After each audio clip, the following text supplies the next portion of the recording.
Hello, I am back. It's been a while. Sorry about that. To be totally transparent, I've had a lot of healing to do. I had a kind of delayed heartbreak when my relationship broke down, and working everything out that I did about narcissism and how I feel that impacted my relationship and what I feel happened to me. And finding out that there was betrayal and all of that, I think I very quickly, and I guess a lot of it was ego, as well as self-preservation and protecting myself. But I went completely into like, I will not cry another tear over this person. I will not let them back in. All of the advice was to go, got like hair in my eye. I don't know if it's my hair or cat hair, who knows. All of the advice was to go no contact. So I did that. And yeah, there is a massive part when you realize the person that you loved and thought you were going to spend the rest of your life with, who you would have never cheated on in a million years, has done that to you and is shacked up with someone else immediately. I did go into a state of like, I will not cry for someone who can do that to me, and I will not grieve somebody who can do that to me. And I realized very quickly that who I thought existed didn't. So it then became like, well, what's the point in grieving? He doesn't exist anyway, and I just need to move on with my life. And I was remarkably strong. And while I'm really proud of myself for that, I didn't give enough space to just cry it out, I don't think. I think I cried for about a week, and then I went back to work and just powered through and got on with my life. And I needed that then. I think that was the self-preservation. I think if I'd have come undone, it all would have come out, and having to process abuse elements and all of that trauma and why I let that in, and that would have been too much, I think, and it would have broken me. And then of course we went into a pandemic, so that has been enforced healing and hasn't let me exhibit any avoidant behaviors that I normally would have tried to.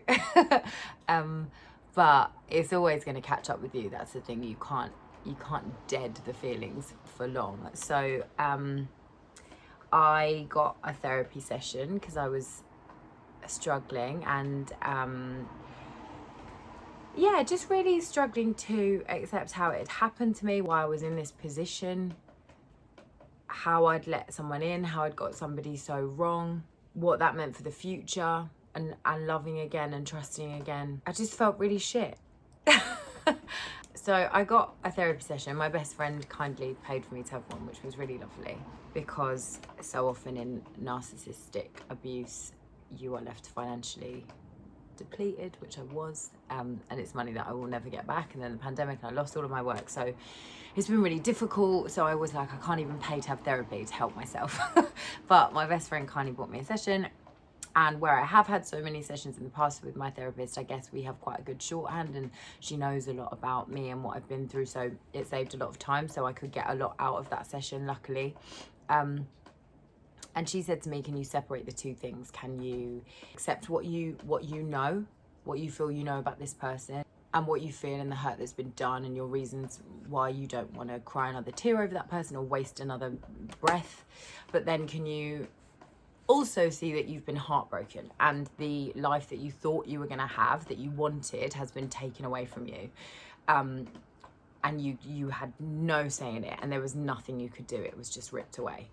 And that is a massive heartbreak, and you have to grieve that, and you have to heal from that. Can you separate the two things? Because that was my issue. I was like, I don't want to cry and be sad about it, because I know I'm better off, and I know that I deserve better than that.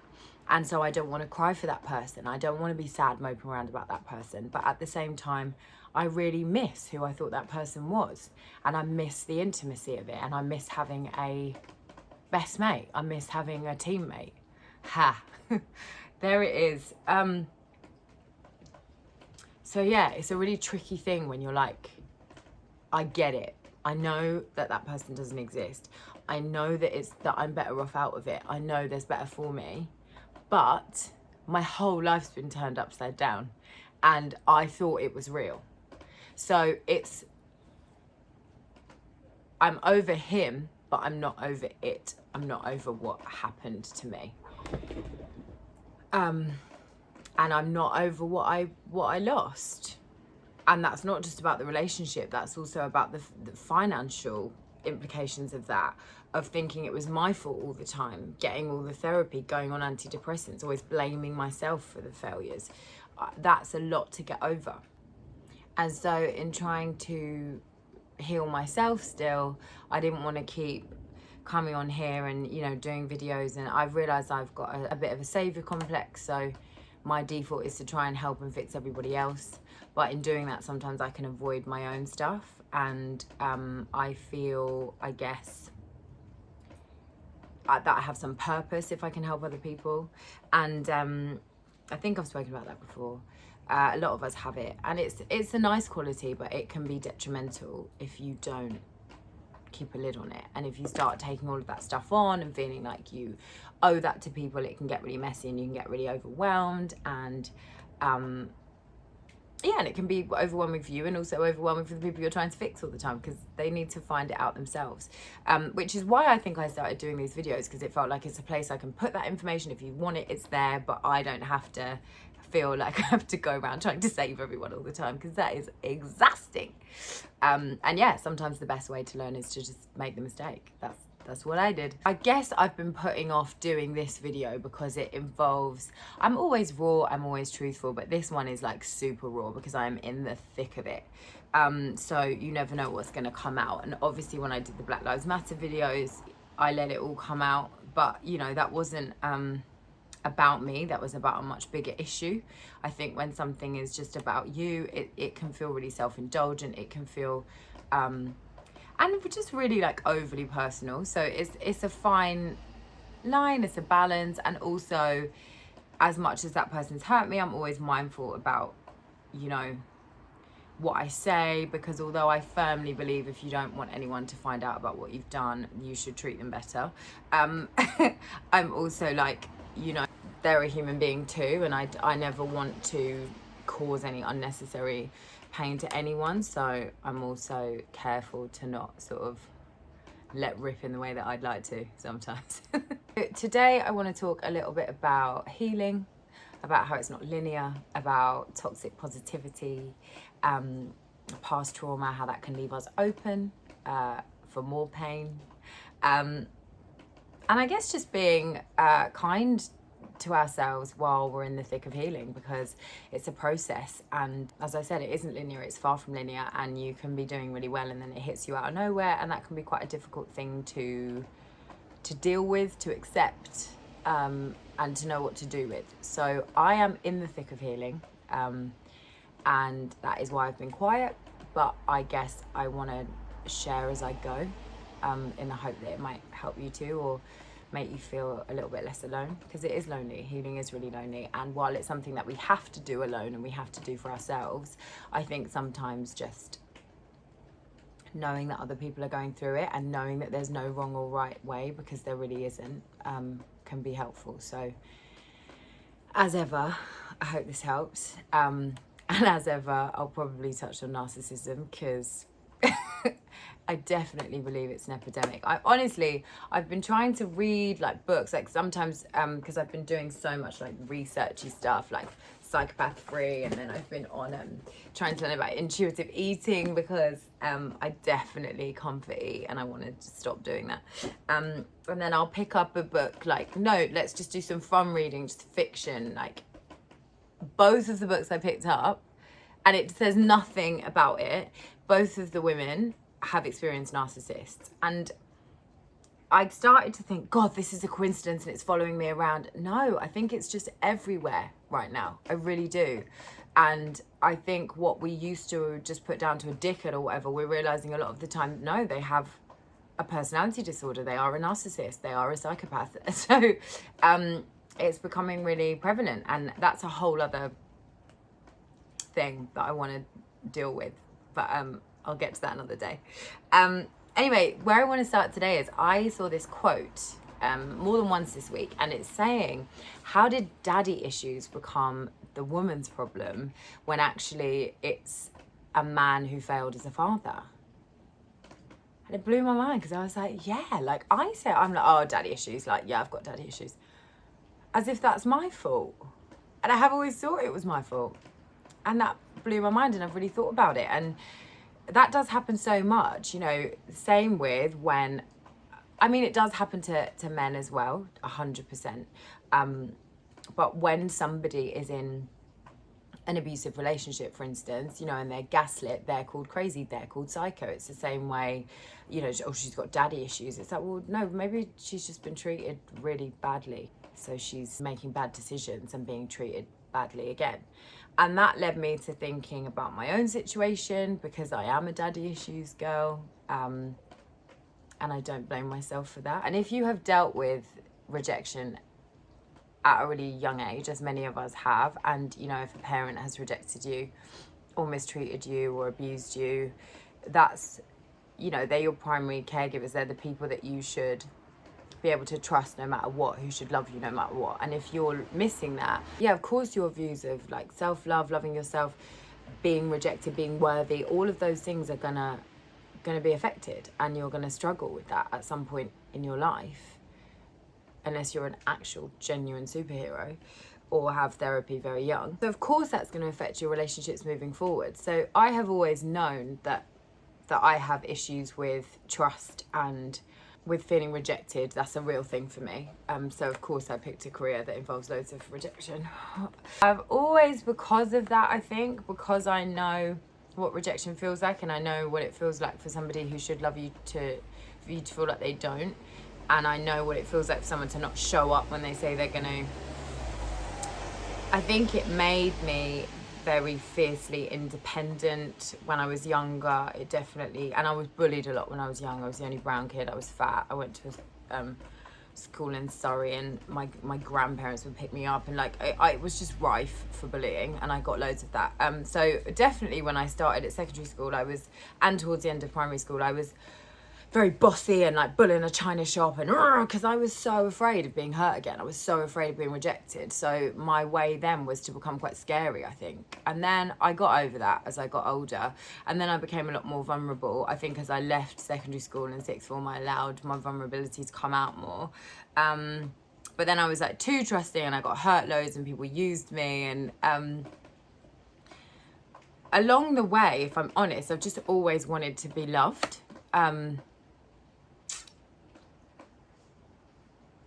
I find this stuff so hard to talk about.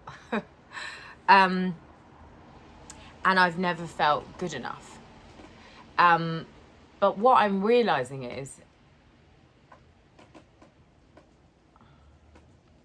if all you want is to feel loved and to feel safe, it leaves you kind of wide open to get that wrong. And I must reiterate, I could not receive more love or safety from my mum. She's everything in the whole wide world, and I'm so lucky.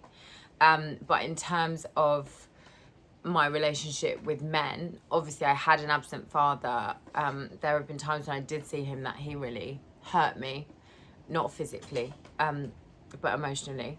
And my father figure was my gay godfather, Tony, who I lost when I was in primary school to AIDS.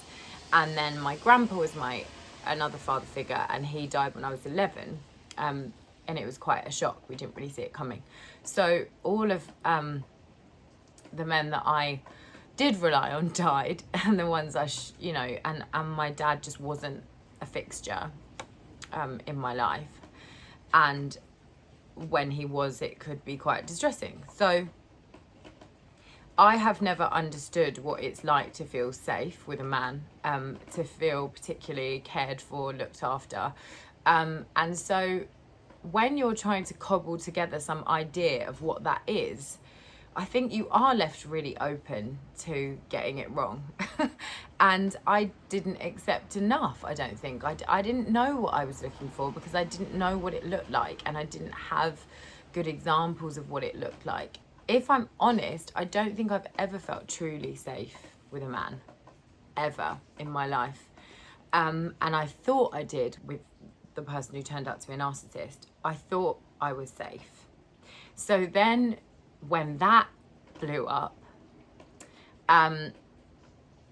of course that's going to knock you massively. And in that situation, I was proposed to. So for me, who doesn't come from a family unit, that meant everything. And I told him that and been very transparent about that. And for me, I really saw that as forever. I saw it working through all the difficult times. That meant everything to me. For a man to want to share his life with me and have a family with me and create all of those things that I didn't have, that was like everything to me. This is hard. I really hope it helps. And he definitely knew that. And the proof is in the pudding with that, because he proposed to me in my favourite place, the place I go where I feel safe. I just feel my soul kind of rest when I'm there. So he did it there, and he did it by my dead grandparents' plaque. And they were my only sort of example of a healthy relationship. And I always said I wished he could have met my grandpa. And I always kind of wanted that. I wanted a man who loved me how my grandpa loved my granks. It was just beautiful. So that had extra meaning. And then he got my mum there and my best friends. And it felt so like he understood what I needed. Looking back, there was loads wrong with it. I mean, I paid for half of it for a start.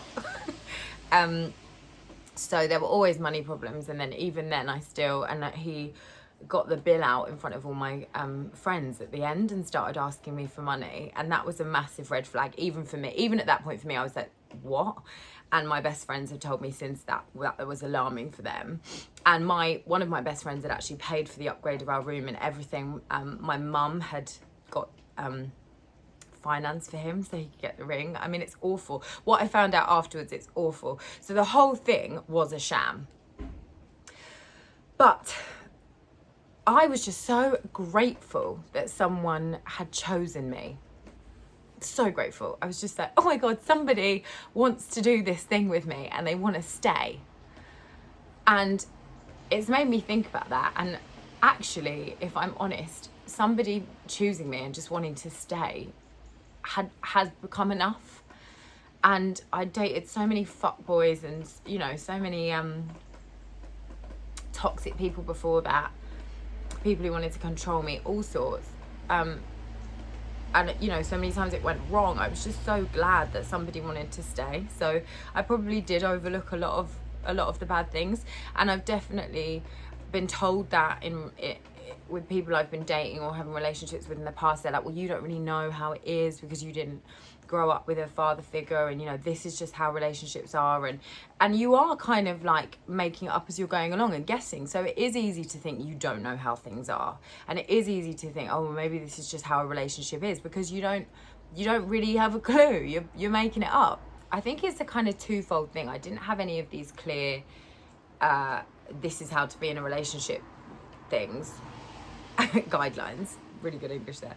But I also, because I was so afraid of being rejected again or being hurt, and you know, feminism is important. Like, of course I'm a feminist. I love women. My role model is my mum, who's an amazing, strong woman, who definitely also, it transpires, has accepted way more shit than she should have too. But you know, to me, I always had this strong, amazing woman who I never wanted for anything, and I knew how much she gave everything to me. So it did make me really fiercely independent.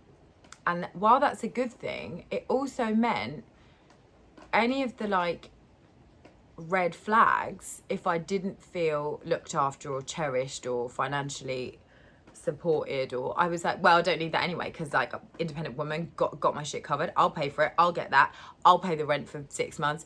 That's what I did, because I also had this, I'd learned to be very independent, and I guess I saw needing a man as a weakness, but I didn't, if I'm honest. That was my ego. It was actually, I was terrified a man might leave again. And I don't need a man. I absolutely don't. I'm great on my own, but I happen to be attracted to men, and what I want is to feel loved. I want to be loved, and I want to feel safe with somebody who loves me. That is what I want. I have that with my mum, and I absolutely love it, and I'd love that with a partner, and I would like a family, and I would like those things I didn't have, and I'm not ashamed of that. And it took me a long time to like say that out loud. In the past, you know, like where I was saying, all of, you know, what I'd wanted. And I told that to him. I told that to my ex, but it wasn't something I really shouted about to people. I've never been a girl that's like, oh, I want the wedding and the big white dress. And, you know, it's not that. It was a private thing that I was like, I'd really love to feel part of something. I'd love to have a roast dinner on a Sunday with the family. And I used to say when I was little, like, so I always lived in flats, I just want to go upstairs to bed. I can say that now, I live in a house.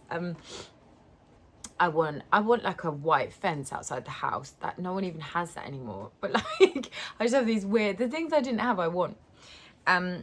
But yeah, I struggled to be honest about it, and now I can be honest about it. And I think it's important to be honest about it, because I don't think wanting to be loved makes you weak. I think actually we need, did I say actually?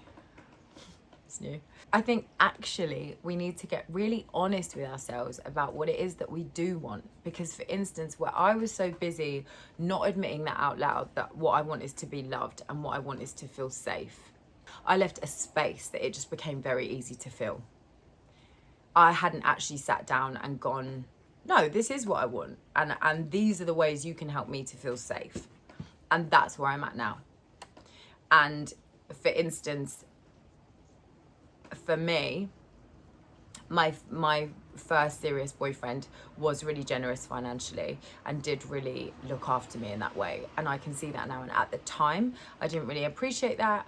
I was a bit of a madam about it probably, because I was just used to it. And again, I think I was scared to let people in. I was scared to need anything. So I just acted like, yeah, this is great. I didn't really sit down and think about what it would mean long term. I just sort of enjoyed the short term benefits because I was young and silly. But then as that relationship went on, I remember he would get me really like flashy, amazing things. And I remember saying to him, I don't want the flashy, amazing gifts. I just want you to be nice to me, to not shout at me about this or that, because he could have a bit of a temper. We're friends now, he would be the first to admit that. I thought financial security was about gifts and stuff, and it wasn't.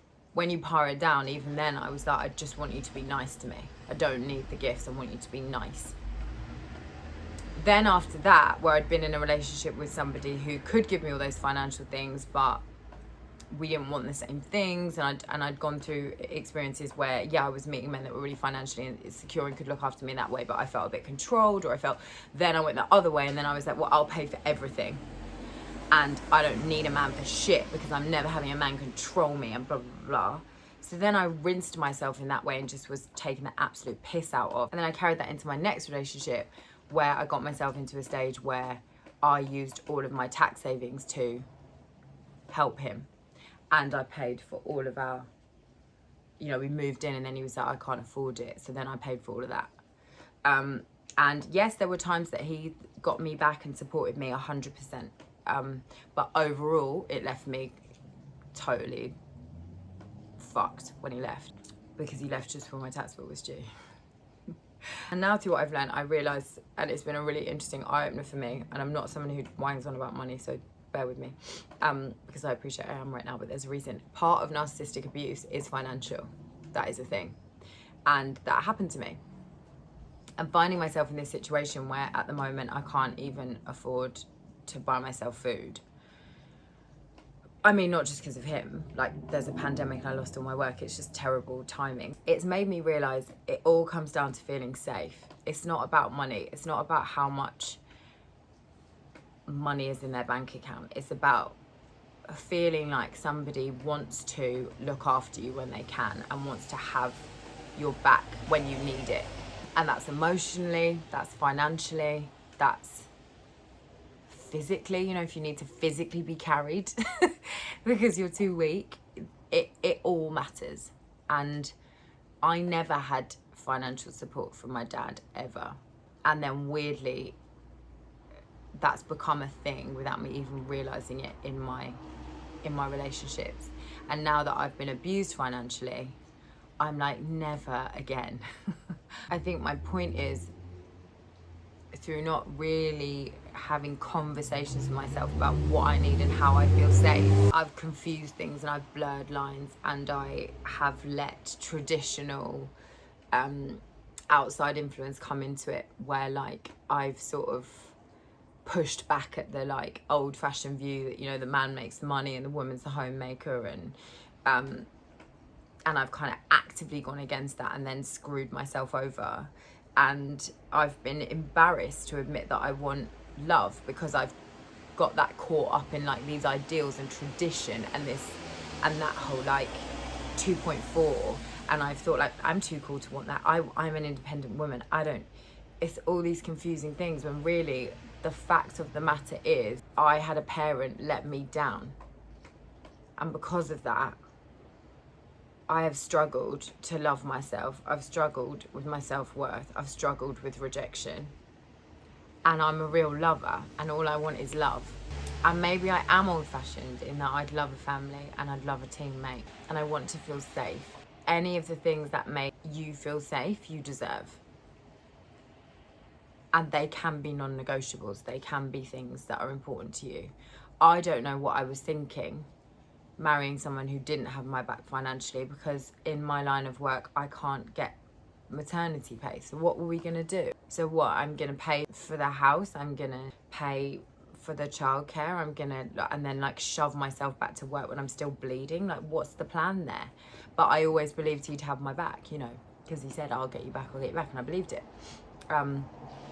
But looking at it now, I was dragging myself into a retail job, struggling with really bad panic attacks and anxiety, when all of the stuff had happened with Tree, our show, where I'm not going to go into that actually, because I just don't even know what I'm allowed to say anymore. But yeah, that was a really traumatic time, and I had to go and get a job. I remember I was on Channel 4 and ITV, and I had to go and get a retail job. I'm not looking down on that at all, and that job was amazing and really saved me actually, and the women were absolutely amazing. But what I mean is, I'd worked so hard for so long in my chosen field, and had I not have been supporting both of us, I would have had enough money and I wouldn't have had to go and get a retail job. But I had to go and get a retail job during this massively traumatic time, having panic attacks on the way to work and anxiety attacks and all of that. And actually I look at that now and I think, I was only in that position because I'd supported us, and at no point did he turn around and say, I've got you, I'll work a bit harder for us at this moment. And that's what I think, that's what I would have liked. I would never pack the person I love off to work having panic attacks to make, you know, a few quid an hour when I knew I'd rinse them for thousands. I just wouldn't have done that. But I was just so grateful to have somebody who'd chosen me, who was going to stay, that I'd have done anything. And that's the reality. And I'm a strong woman, so I would call out his shit and I'd tell him off, but I stayed. And ultimately it's because he'd promised me that we would get married and we'd, you know, have a life together and we'd have kids, and no one had ever really promised me that before. Well, my first serious boyfriend had, but I was too young, I wasn't ready for that. But he was the first person, you know, when at an age where I was ready for that, who stayed, and he fought hard for it, and he love bombed me for it in the beginning, but obviously because he was my friend first and he'd studied me and he knew that I was wide open to that stuff, so he said all the right things. And the irony is, I put up with a lot of shit because I thought he was in it for the long haul and I thought he'd stay, and actually he left me in the worst possible way. What I'm saying to you is, get really raw about what it is that you want and why you want it, and be really honest about it and work out what your non-negotiables are. Because the problem with past trauma or being let down or having parents who didn't provide the love or the care that they should have, it does leave you wide open. It just leaves this space, it leaves this gap. And obviously in all of my other videos I bang on about self-love, and I will now too. Like, obviously self-love is the most important thing. The more fiercely you love yourself, the more you can provide all of the things you need for yourself, the better. And that is what I work on first and foremost. I was working on it during my relationship with him as well, so I came out of that relationship much better than I would have done had I have not done any of that work. And I've said that in previous videos. I think definitely, even while you're in a relationship, make sure you're doing that work. Make sure you're being your own best friend and being there for yourself in every way possible. But I also think it's okay to want love, and that's what I'm learning. And I think I've struggled to allow myself that healing, because it's felt like a failure to me to be like, I'm really gutted that didn't work out, because I really wanted that. And I wanted him to want that. And when somebody's left you, and especially when they've cheated on you and betrayed you, it's such a difficult thing to admit to yourself, I think, because your ego does get in the way, and it's hard to say that. It's hard to say you wish it was different, but of course you do. Nobody would want to go through pain. Nobody would want to invest in somebody and to have it not work out. It doesn't matter that that person might be awful to you or completely wrong for you or whatever. There's still a part of you that, when you were in the beginning and in that honeymoon stage and you believed it, of course you wish that could have lasted, and there's nothing wrong with that. And I think such an important part of healing is admitting that and being kind to yourself and having the courage to say, I wish it was different and I wish somebody still loved me. Because I think it's really difficult to, as you can see, be vulnerable like that. And when you've been in a relationship and you've had that company and that companion, it is very lonely, especially in a pandemic. And it's scary to give your heart away that quickly again. And also I've done so much work and I'm so on top of my shit. I know exactly what I want, and that's a good thing, but it also means it's gonna take a lot. I'm not messing, and it's gonna have to be someone really fucking special, but there aren't loads of those people, and I don't want to waste my time. So it is kind of exhausting, and it's a lot to like gear yourself up for that again. It's okay to kind of wish you didn't have to go through that as well, but by the same time, I think anyone who's been through a heartbreak, it is also really exciting and really hopeful to think about the other side of that, and to think about meeting the person that you do deserve, who is gonna be kind to your heart and is going to treat it safely. And sure, things don't always work out, and we can never force somebody to stay, but there are ways of things not working out, and there are ways of leaving each other with kindness and not effing the person you were supposed to love over entirely. And the last thing I want to say is, within this healing, be really mindful of toxic positivity. It's something that I've just learned about, and it's something that I've definitely felt, and I have held myself back and not spoken to particular people or not been as honest about it, because in my life I have been hit a lot with like, oh well, you'll get over it, or oh, it's not that bad. Or also as well, I guess with friends, they're so protective of you and they've seen you be hurt, and so often it is really easy, I especially felt this in the beginning, for people to just be like, God, what a wanker, or whatever, and of course, but sometimes you're not ready for that yet because you still love them. And I think there's a lot of this, especially on social media, so really be careful with what you follow. I've really struggled to find motivation, and I've been eating my feelings, and my mum hates when I say that, she says it doesn't mean anything.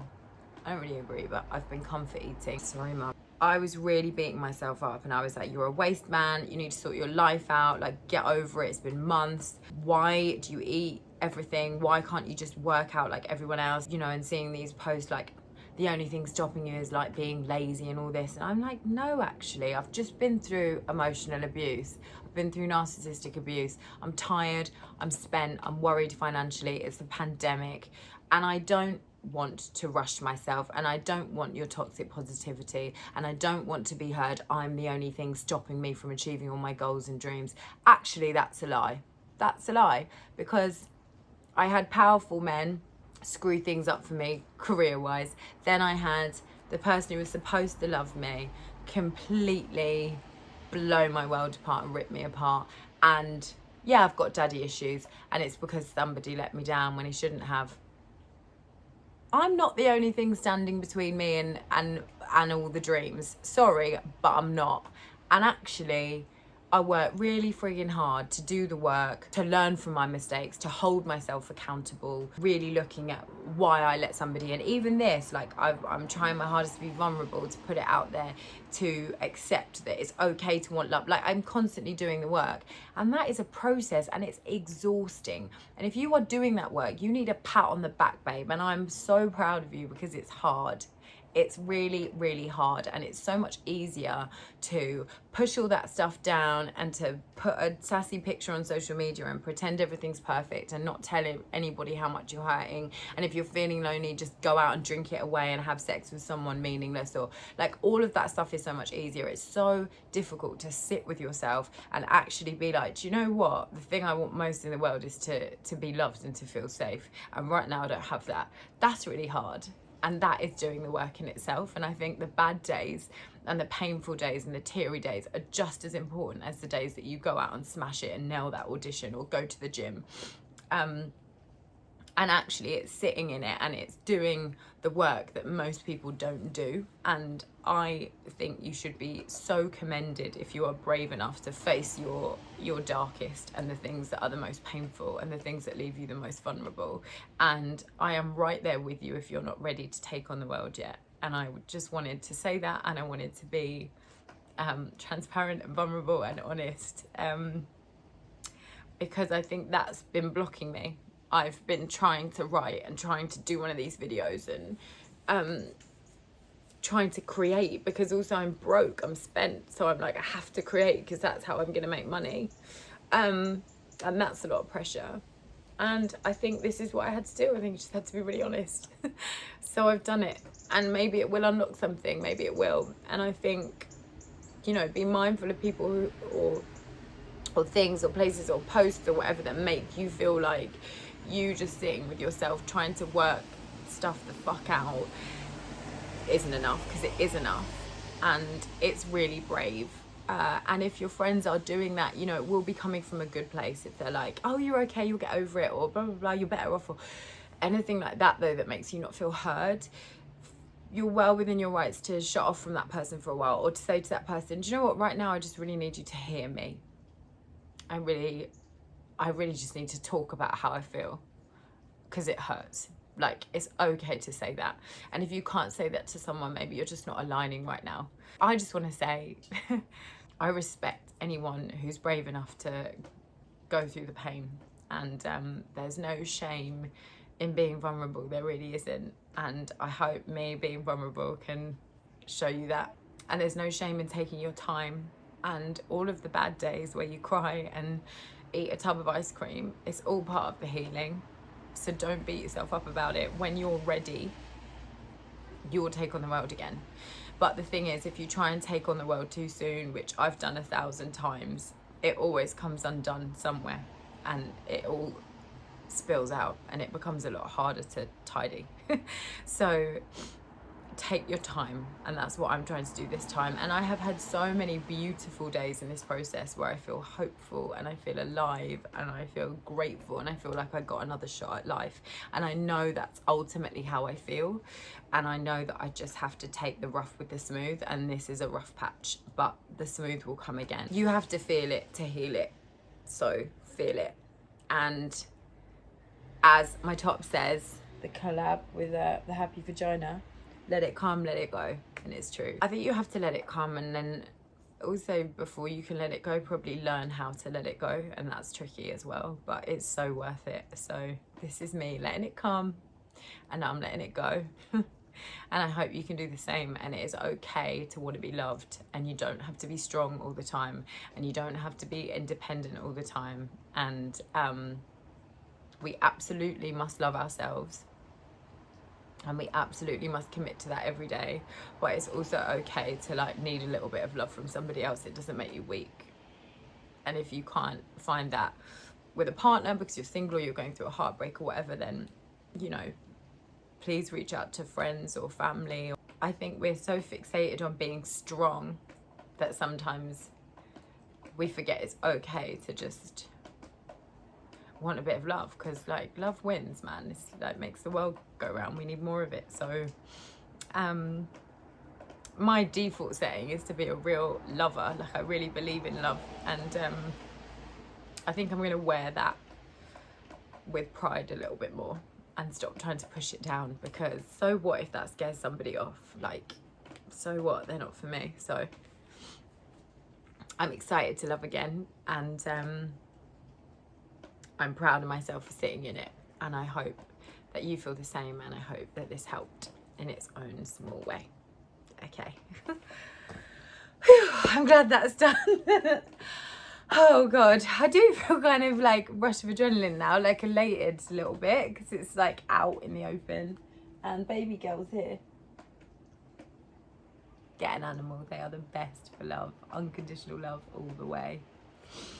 Okay, bye, thanks for listening as ever.